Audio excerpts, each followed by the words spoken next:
अस्सलाम वालेकुम मेरे प्यारे अजीज़ viewers, welcome to my channel. उम्मीद करती हूँ कि आप सब खैरियत से होंगे। आज मैं आपके कमेंट्स के रिस्पांस करने वाली हूँ। आज है कमेंट्स रिस्पांस की वीडियो नंबर 24। बैंक से रिलेटेड जो भी आपके माइंड में क्वेश्चन होते हैं, कॉमन क्वेश्चन होते हैं, उनको मैं क्लैरिफाई करने वाली हूँ। तो ये वीडियो उन लोगों के लिए तो इन्फॉर्मेटिव है ही जिन्होंने कमेंट्स किए हुए हैं, लेकिन उन लोगों के लिए भी उतनी ही इन्फॉर्मेटिव है जिन्होंने कमेंट्स नहीं भी किए हुए, क्योंकि इसमें बहुत से बैंक से रिलेटेड कॉमन क्वेश्चन ऐसे होते हैं जो कि आपके क्लियर नहीं हो पाते हैं और इसमें मेरे आंसर करने से आपको वो क्लैरिफाई हो जाते हैं। तो बगैर टाइम को ज़ाया किए वीडियो को शुरू करते हैं। और अगर आप मेरे चैनल पर न्यू हैं तो जल्दी से चैनल को सब्सक्राइब कर लें ताकि मेरी आने वाली हर इन्फॉर्मेटिव वीडियो आप तक रिसीव हो सके। तो बगैर टाइम को ज़ाया किए वीडियो को शुरू करते हैं। सबसे पहले है इजाज़ुल हक का। इन्होंने कहा है, मैम अगर मंथली प्रॉफिट हम बैंक से ना निकालें तो अगले मंथ के लिए वो भी री इन्वेस्ट होगा। जी बिल्कुल, अगर आप प्रॉफिट नहीं निकलवाते हैं तो वो भी री इन्वेस्ट हो जाता है। नेक्स्ट है जी मुकम्मल करंट अकाउंट के ऊपर एक यूज़र आईडी ने कमेंट किया हुआ है, मैम करंट अकाउंट ओपन करवा लेते हैं पर ये 25,000 अगर बाद में मेंटेन करवा देंगे हो जाएंगे ऐसा या नहीं। देखें, करंट अकाउंट में उन्होंने कहा है कि सालाना एवरेज बैलेंस आपका 25,000 होना चाहिए। ठीक है, मैंने बहुत सी वीडियो में एवरेज निकाल के बताया हुआ है, बल्कि ये कमेंट्स रिस्पॉन्स की ही पिछली वीडियोस में मैंने बताया हुआ है कि आप किस तरह से यूबीएल मुकम्मल करंट अकाउंट में 25,000 को मेंटेन रख सकते हैं। देखें, एवरेज आपकी किस तरह से बनेगी। अगर फॉर एग्जांपल अगर आपने जब अकाउंट ओपन करवाया है, आपका ज़ीरो बैलेंस है, आपने नहीं 25,000 पे जमा करवाए तो कोई इशू नहीं है। आपने शुरू के 4 दिन भी अगर 25,000 पे जमा नहीं करवाए हैं, कोई मसला नहीं है। अगर आपने 5वें दिन 1 लाख या 1.5 लाख जमा करवा दिए हैं तो एक दिन के लिए भी अगर आप जमा करवा देंगे तो वो आपकी 5 दिन की एवरेज 25,000 निकाल देगा। एवरेज किस तरह से निकलती है कि फॉर एग्जांपल अगर आपने मंथली एवरेज बैलेंस निकालना है 25,000 का, तो हर वक्त आपके अकाउंट में 25,000 होना चाहिए। यानी कि डे 1 का क्लोजिंग बैलेंस 25,000 हो, डे 2 का क्लोजिंग बैलेंस 25,000 हो, इसी तरीके से डे 1, डे 2, डे 3 30 दिनों का क्लोजिंग बैलेंस जो होगा उसका सम अप करके आप 30 से डिवाइड करेंगे तो आपको एवरेज सामने आ जाएगी। ठीक है, अब इसी तरह से फॉर एग्जांपल अगर आप पहले दिन आपका ज़ीरो बैलेंस है, दूसरे दिन भी आपका ज़ीरो बैलेंस है, तीसरे दिन भी आपका क्लोजिंग बैलेंस ज़ीरो बैलेंस है, चौथे दिन आपके अकाउंट में 1 लाख रुपए आ जाते हैं। ठीक है, अगर हम 4 दिनों की एवरेज निकालें तो पहले दिन का आपका बैलेंस था ज़ीरो। मैं आपको बल्कि कैलकुलेट ही करके बता देती हूँ 4 दिन की एवरेज। ये देखें, पहले दिन मैंने आपको बताया कि आपके अकाउंट का क्लोजिंग बैलेंस था ज़ीरो, दूसरे दिन भी आपके अकाउंट का क्लोजिंग बैलेंस था ज़ीरो, तीसरे दिन भी आपके अकाउंट का क्लोजिंग बैलेंस था ज़ीरो। ठीक है, चौथे दिन आपने 1 लाख रुपए जमा करवा दिए। ठीक है, अब ये आपके 4 दिन का जो सम अप अमाउंट आई है वो 1 लाख रुपए आई है। अब इसको जब आप 4 दिन की एवरेज निकालनी है तो डिवाइड करेंगे 4 से। ठीक है, जब आप 4 से डिवाइड करेंगे तो ये आ गई आपकी 25,000 की एवरेज। तो एवरेज इस तरह से निकलती है, या तो आप एक लमसम अमाउंट 1 से 2 दिन के लिए जमा करवा दें। ठीक है, नहीं तो आप ज़्यादा नहीं करवा सकते तो अपना आप मिनिमम बैलेंस इतना रखें कि 25,000 से डाउन ना जाए आपके अकाउंट का बैलेंस। ठीक है, होपफुली आपको समझ आ गई होगी। नेक्स्ट है जी मुगल अजमल का। अस्सलाम वालेकुम। वालेकुम अस्सलाम, how are you? I am fine अल्हम्दुलिल्लाह। I am mrs Ajmal Tahir. Next है, madam I want to register Meezan application but I have a problem coming again and again. First problem, passcode has expired and second problem, user name already exist, so please tell me about it, I will wait for your reply, अल्लाह हाफिज़। अच्छा, ये कहना चाह रही हैं कि मैंने मिज़ान एप्लीकेशन जो है वो रजिस्टर करना चाहिए है, लेकिन उसमें कोई ना कोई मसला जो है वो बार बार आ जाता है। पहला मसला उनका ये है कि पासकोड जो है वो एक्सपायर हो जाता है, यानी कि जब भी वो जो भी उनको OTP आता है, आई थिंक उसकी ये बात कर रही हैं कि वो जब वो एंटर करती हैं तो वो एक्सपायर हो जाता है, या फिर और दूसरी प्रॉब्लम ये आ रही है कि यूज़र नेम ऑलरेडी एग्जिस्ट का एरर आ रहा है। ठीक है, अब एक चीज़ मैं आपको बता दूँ, यूज़र नेम का सबसे पहले मैं आपको बताती हूँ, यूज़र नेम आपने यूनिक एंटर करना होता है। यूनिक से मुराद कि यूज़र नेम उस mobile for example Meezan application के अंदर किसी ने भी वो यूज़र नेम ना रखा हो। वो किस तरह से हो सकता है, फॉर एग्जांपल अगर आपका जो नाम है ताहिरा लगा लें कि फॉर एग्जांपल आपका नाम ताहिरा है। ठीक है, आप ताहिरा के साथ अपने फ़ोन नंबर के लास्ट 4 डिजिट्स लगा लें, या अपनी डेट ऑफ बर्थ के ईयर लगा लें। ठीक है, या फिर आप अपने ID कार्ड के लास्ट 4 डिजिट्स लगा लें, या ATM कार्ड के लास्ट 4 डिजिट्स, या कुछ भी इस तरह से अल्फ़ान्यूमेरिक रखेंगी तो आपका यूज़र नेम बन जाएगा और वो यूनिक ही होगा। ठीक है, पहला जो मसला आपका था पासकोड का था कि वो एक्सपायर हो जाता है। वो इस वजह से एक्सपायर हो जाता है कि आप पुट लेट कर रही होंगी। फॉर एग्जांपल आपको जो OTP आता है या जो भी आप एंटर कर रही होती हैं उसको आप एंटर करने में इतना टाइम लगा देती हैं कि उसका सेशन एक्सपायर हो जाता है।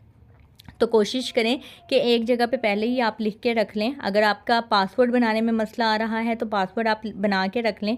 पासवर्ड आपने किस तरह से बनाना है वो भी अल्फ़ान्यूमेरिक होना चाहिए। फॉर एग्ज़ाम्पल आप कोई वर्ड ले लें जिसका पहला लेटर जो है वो आपने कैप्स में लिखना है। फॉर एग्ज़ाम्पल आप लाहौर ले लें, लाहौर में क्या होगा, एल कैप्स में होगा, AHORE, ठीक है। लाहौर लिख के @ कोई भी स्पेशल करैक्टर आपने एंटर करना है, लाहौर @ 1 2 3 या जो भी आप कोई से भी 4 डिजिट्स आप आगे रखना चाहें, 2 या 3 या 4 डिजिट्स, जितने भी डिजिट्स रखना चाहें वो आप रख दें, ठीक है। इस तरह से आप जब अल्फ़ान्यूमेरिक पासवर्ड बनाएंगी तो वो आपका एंटर हो जाएगा, ठीक है। और अगर OTP एंटर करने में मसला आ रहा है तो जैसे ही OTP आए तो आप उसको फ़ौरी तौर पे एंटर करें ताकि आपका सेशन एक्सपायर ना हो। होपफुली आपको समझ आ गई होगी। अभी कोई मसला आता है तो आप मुझसे कमेंट्स में पूछ लीजिएगा। नेक्स्ट है जी अब्दुर्रहमान का कि मैम आपका गाइडेंस लेवल बहुत अच्छा है, thank you so much for such a nice compliment. Next है लाइव फॉर यू 514 ID से don't use Kinemaster with logo, monetization में प्रॉब्लम आएगी। मेरा चैनल मोनेटाइज हो गया हुआ है अल्हम्दुलिल्लाह, तो मोनेटाइजेशन का मसला नहीं है। मिज़ान बैंक आसान सेविंग अकाउंट के ऊपर मिस्टर एहसन ने कमेंट किया है बकवास वीडियो। देखें, अगर आपको बकवास लग रही है या आपको नहीं पसंद आई है तो कोई ऐसा मसला नहीं है, आप इसको स्किप कर दें, आप वीडियो मत देखें, ठीक है। लेकिन आपने फिर भी टाइम निकाल के मेरे इस वीडियो बकवास वीडियो के ऊपर भी कमेंट किया, उसके लिए बहुत शुक्रिया। नेक्स्ट है जी खान 42343 ID से, ये अमीन मुकम्मल करंट अकाउंट यूट्यूब की पेमेंट और गूगल एडसेंस की पेमेंट के लिए सही है? जी बिल्कुल, अगर आप उसमें से पेमेंट करके देख लें, अगर हो जाती है तो वेल एंड गुड, कोई ऐसा मसला नहीं है क्योंकि ये एक प्रॉपर अकाउंट है, आप इसको इस्तेमाल कर सकते हैं। नेक्स्ट है जी मिज़ान बैंक सेविंग अकाउंट के ऊपर हुसैन साहब का like it, thank you so much. Next है ये साइम का है, साइम RJ के नाम से ID है। अगर बैंक अकाउंट में पेंशन का कम्यूट पड़ा हो, अच्छा ये इन्होंने ना डिसीज्ड बैंक अकाउंट के ऊपर मैंने एक वीडियो बनाई हुई है जिसके ऊपर मैंने सक्सेशन सर्टिफिकेट की कंप्लीट डिटेल दी हुई है। अगर पेंशनर वफात पा जाता है तो उसकी पेंशन का क्या होता है, तो ये मैंने सारी डिटेल इस वीडियो के अंदर बनाई हुई है। अगर आपको चाहिए तो आप ये वीडियो चेक कर सकते हैं। अच्छा, उनका क्वेश्चन क्या है साइम का कि अगर बैंक अकाउंट में पेंशन का कम्यूट पड़ा हो, निकलवा लिया जाए ATM कार्ड से, बंदा मर गया हो, फिर क्या होगा जबकि कम्यूट सर्विस पूरी कर ली हो? देखिए, मुझे ना एक तो ये आपके कम्यूट की समझ नहीं आई कि आप किस पॉइंट ऑफ व्यू से ये वर्ड यूज़ कर रहे हैं। मैंने इस वीडियो में ईच एंड एवरीथिंग बताया हुआ है कि फॉर एग्जांपल अगर आपने बंदा जो है वो वफात पा गया है और आपने उसकी पेंशन आती रही है और आप उसकी पेंशन निकलवाते रहे हैं तो ये आपको बाद में मसला कर सकती है, क्योंकि जैसे ही पता लगेगा कि क्योंकि पेंशनर को हर 6 महीने के बाद एक लाइफ सर्टिफिकेट देना होता है, यानी कि प्रूफ देना होता है कि वो हयात है, ठीक है। अगर 6 महीने तक आप पेंशन निकलवाते रहे हैं जबकि बंदा तो है ही नहीं, वो वफात पा चुका है, लेकिन जब 6 महीने के बाद उसका लाइफ सर्टिफिकेट जमा नहीं होगा या किसी भी रीज़न की वजह से आप अप्रोच नहीं कर पाएंगे तो इनका जो अकाउंट है वो बंद कर दिया जाएगा, नो डेबिट लगा दिया जाएगा, जिसमें पेंशन तो आती रहेगी लेकिन आप उसमें से कुछ भी डेबिट नहीं कर सकते। तो एक ना एक दिन पता लग ही जाएगा कि ये बंदा नहीं रहा है और जो भी उसकी वफात का दिन होगा या डेट होगी उससे ऑनवर्ड आपने जितनी भी डेबिट ट्रांजेक्शन्स की हुई होंगी बैंक आपसे किसी ना किसी तरीके से वो रिकवर कर लेगा। तो बेहतर यही है कि आप मेरी इस वीडियो को देखें। इस वीडियो के अंदर जिस भी तरीके से मैंने आपको बताया हुआ है कि आप किस तरह से जो है वो इस केस को रिजॉल्व करवा सकते हैं उसको फॉलो करें। नेक्स्ट है जी आपसे कॉन्टैक्ट कैसे करें किसी केस के सिलसिले में?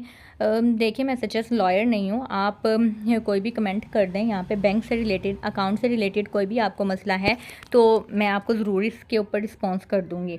नेक्स्ट है माई ABL ऐप से इजी पैसा ट्रांसफ़र पर मैंने वीडियो बनाई हुई है, उन्होंने कहा है कि ये ऑड मेथड है। जी बिल्कुल, अब ABL की एप्लीकेशन जो है वो अपडेट हो गई हुई है, लेकिन इंशाल्लाह मैं ज़रूर कोशिश करूँगी कि लेटेस्ट वीडियो भी अपलोड कर दूँ। नेक्स्ट है जी मिज़ान बैंक आसान सेविंग अकाउंट के ऊपर क्लैरिफाई प्लीज़, बिनौनी के नाम से कोई ID है, उन्होंने पूछा हुआ है आई हैव मिज़ान आसान सेविंग अकाउंट इन 1 ब्रांच, कि मेरा एक ब्रांच में मिज़ान आसान सेविंग अकाउंट है, नाउ वाना open Meezan full saving account in other branch. अब वो जो है वो मिज़ान का एक प्रॉपर अलग से सेविंग अकाउंट ओपन करवाना चाहते हैं दूसरी ब्रांच में। What would be the procedure?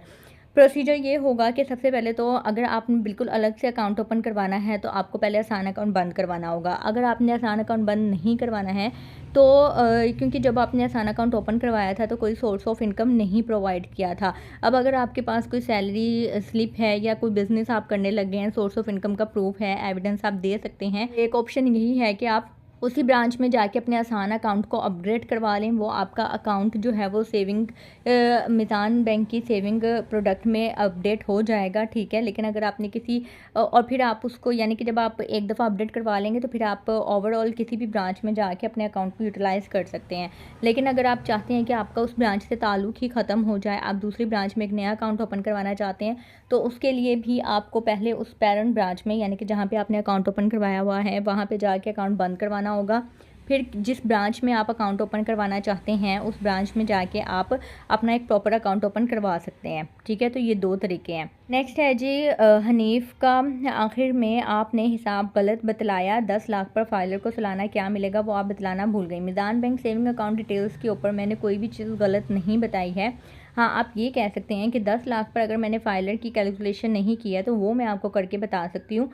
गलत बतलाने में और भूल जाने में फ़र्क होता है, ठीक है।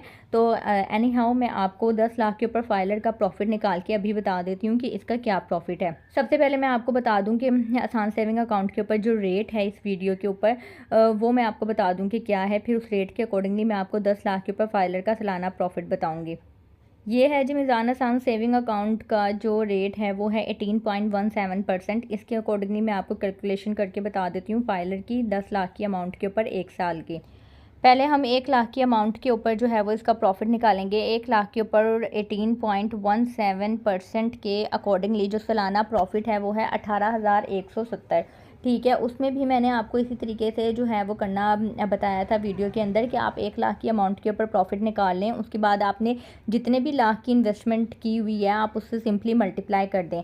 मैं आपको बताती हूँ किस तरह से। जैसे ये 1 लाख का 1 साल का प्रॉफिट है 18,170। इसके अंदर से हम फाइलर का जो है वो निकाल लेते हैं, मीन के टैक्स कट कर लेते हैं, विदहोल्डिंग टैक्स। जैसा कि मैंने आपको बताया कि फाइलर का 15% होता है और अब नॉन फाइलर का न्यू रेट आ गया है। पहले 30% था, अब 35% है। तो इन्होंने फाइलर का पूछा तो मैं फाइलर का बता देती हूँ। इसका जो है 18,170 यानी कि 18,170 का हम 15% लेस कर लेंगे, यानी कि 18,170 में से 2725 लेस करना है। 18,170 में से हमने 2725 लेस कर लिया तो ये हमारे पास अमाउंट आ गई 1 लाख के ऊपर सालाना प्रॉफिट 18.17% के अकॉर्डिंगली 15,445 ये फाइलर की अमाउंट है, ठीक है। ये 1 लाख की अमाउंट है। आपने 10 लाख की इन्वेस्टमेंट के ऊपर सालाना प्रॉफिट निकालना है फाइलर का, तो आप सिंपली इसको 10 से मल्टीप्लाई कर दें। ये आपके पास अमाउंट आ गई 1,54,450। आप चाहें तो डायरेक्ट 1 लाख की जगह 10 लाख के ऊपर 18.17% लेके उसके अंदर फाइलर का 15% लेस कर सकते हैं। नहीं तो ये सबसे आसान तरीका है, 1 लाख की अमाउंट के ऊपर आप अपना प्रॉफिट निकालें जो भी आपका रिक्वायर्ड है।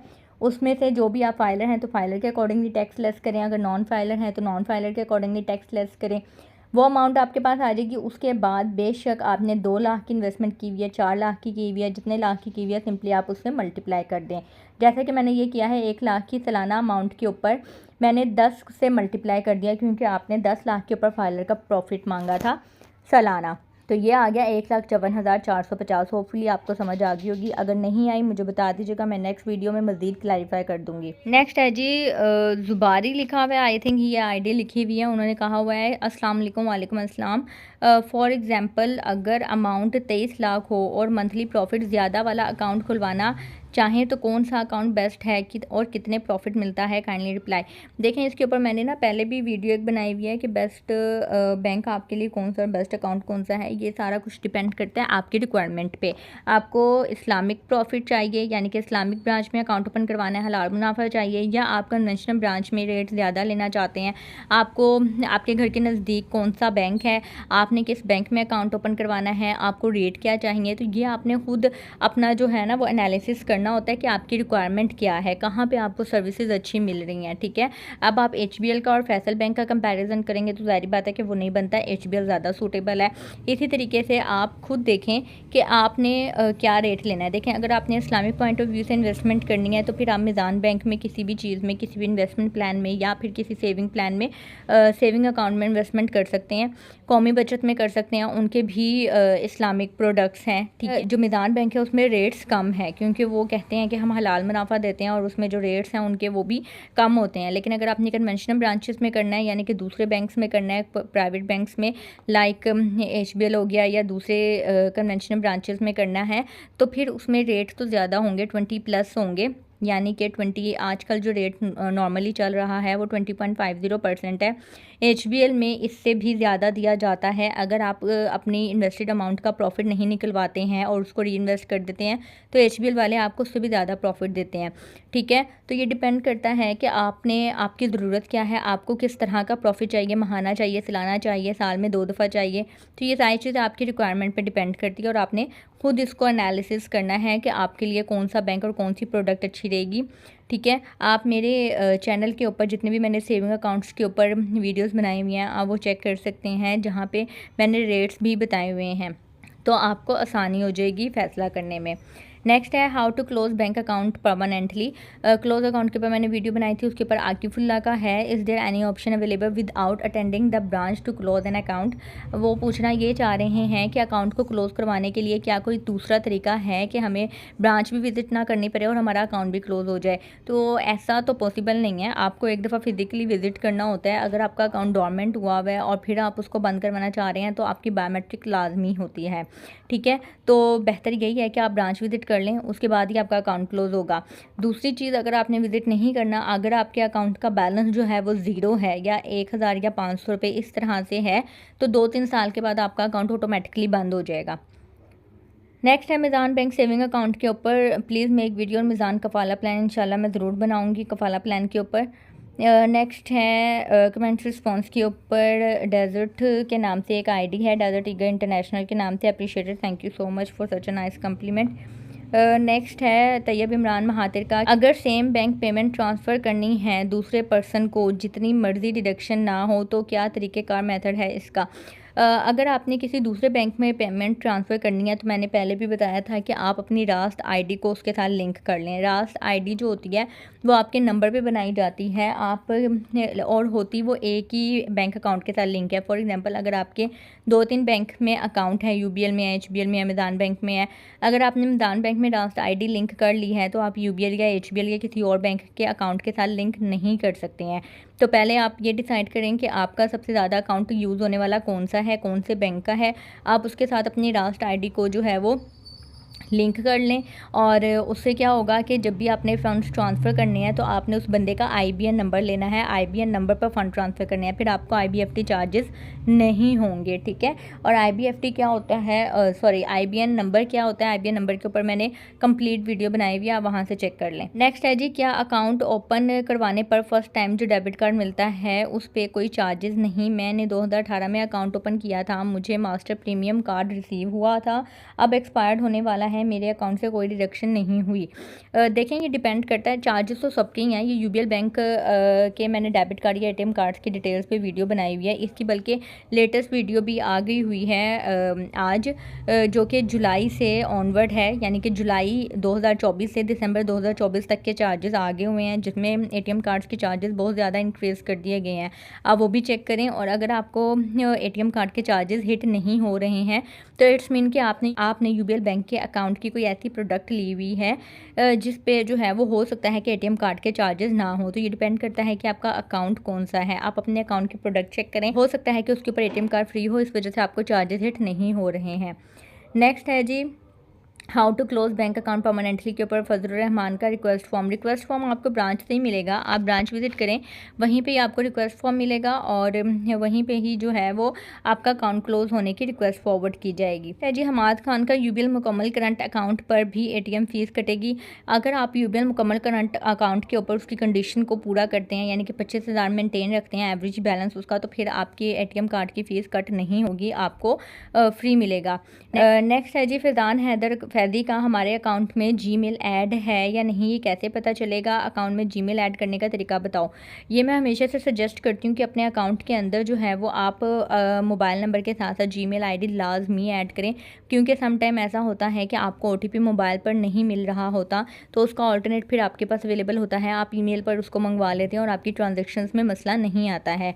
जीमेल आईडी आपका ऐड है या नहीं, इसके 2-3 तरीके हैं चेक करने के लिए। या तो आप अपनी मोबाइल एप्लीकेशन के ऊपर चेक कर लें, वहाँ पे भी डिटेल समहाउ शो हो जाती है। अगर नहीं होती है, आप हेल्पलाइन पे कॉल करें अपने बैंक की, वहाँ से कंफर्म करें कि आपका जीमेल आईडी ऐड हुआ है या नहीं। तीसरी ऑप्शन, आप ब्रांच विज़िट करें या ब्रांच नहीं जा सकते तो ब्रांच के नंबर पे कॉल कर लें, उनसे डिटेल पूछ लें कि ये मेरा आईडी कार्ड नंबर है, मेरा चेक करके बता दें कि मेरे अकाउंट की डिटेल्स में जीमेल ऐड है या नहीं। अगर नहीं है तो ऐड करने का 2 तरीके हैं, आप हेल्पलाइन पे कॉल करें, वहाँ से भी कुछ बैंक्स में ऐड हो जाता है। नहीं तो आप ब्रांच विज़िट कर लें, वहाँ पे जाके अपना जीमेल आईडी ऐड करवा दें और उनसे कहें कि मेरे जो है वो इनके मेल्स वगैरह भी ऑन कर दें। नेक्स्ट है जी, इन्हीं का ही है। मेरा यूबीएल मुकम्मल करंट अकाउंट है, लेकिन मुझे एक और भी मुकम्मल करंट अकाउंट ओपन कराना है। पहले वाली ब्रांच में होगा या न्यू ब्रांच में सेकंड मुकम्मल करंट अकाउंट चाहिए? ऐसा नहीं होता। अगर आपने करंट अकाउंट की एक प्रोडक्ट ली हुई है, लेकिन जो मेन अकाउंट्स होते हैं ना वो 2 होते हैं, जैसे सेविंग अकाउंट्स, करंट अकाउंट, फिर इनकी आगे से सब कैटेगरीज होती हैं। सेविंग अकाउंट की आगे से सब कैटेगरीज होंगी और करंट अकाउंट की आगे से सब कैटेगरीज होंगी। करंट अकाउंट की जैसे मुकम्मल करंट अकाउंट है, सीनियर सिटीज़न के लिए यूबीएल का ज़िंदगी अकाउंट है, फीमेल्स के लिए रूज करंट अकाउंट है। तो ये करंट अकाउंट की आगे से कस्टमर्स की नीड्स एंड रिक्वायरमेंट के अकॉर्डिंगली डिफरेंट प्रोडक्ट्स बनाए जाते हैं। तो कुछ बैंक्स में ऐसा होता है कि आपने अगर करंट अकाउंट की एक प्रोडक्ट ली हुई है, आप उसी प्रोडक्ट को दोबारा नहीं ले सकते हैं। आप करंट अकाउंट की अगर आपने मुकम्मल करंट अकाउंट लिया हुआ है तो आप करंट अकाउंट की किसी दूसरी प्रोडक्ट को ले सकते हैं, मुकम्मल करंट अकाउंट को नहीं ले सकते हैं। फिर भी आप एक दफ़ा ब्रांच विज़िट कर लें, अगर वो आपका सेम प्रोडक्ट में दूसरा अकाउंट ओपन कर देते हैं तो वेल एंड गुड, अगर नहीं करते तो फिर आपको करंट अकाउंट की किसी दूसरी प्रोडक्ट को लेना होगा। ठीक, होपफुली आपको समझ आ गई होगी। और ये थे आज के कमेंट्स के रिस्पॉन्स। उम्मीद करती हूँ कि वीडियो आपको पसंद आई होगी। अगर आपने वीडियो को यहाँ तक देखा है और आपको आपके सवालों के जवाब अच्छे लगे हैं तो ये वीडियो को शेयर लाजमी कर दीजिएगा उन लोगों के साथ जिन लोगों को इसकी ज़रूरत है। वीडियो को लाइक कर दीजिएगा, चैनल को सब्सक्राइब कर दीजिएगा अगर आपने अभी तक नहीं किया है तो। अपना ख्याल रखिएगा, दुआ में याद रखिएगा। मुझे इजाज़त दें, अल्लाह हाफ़िज़।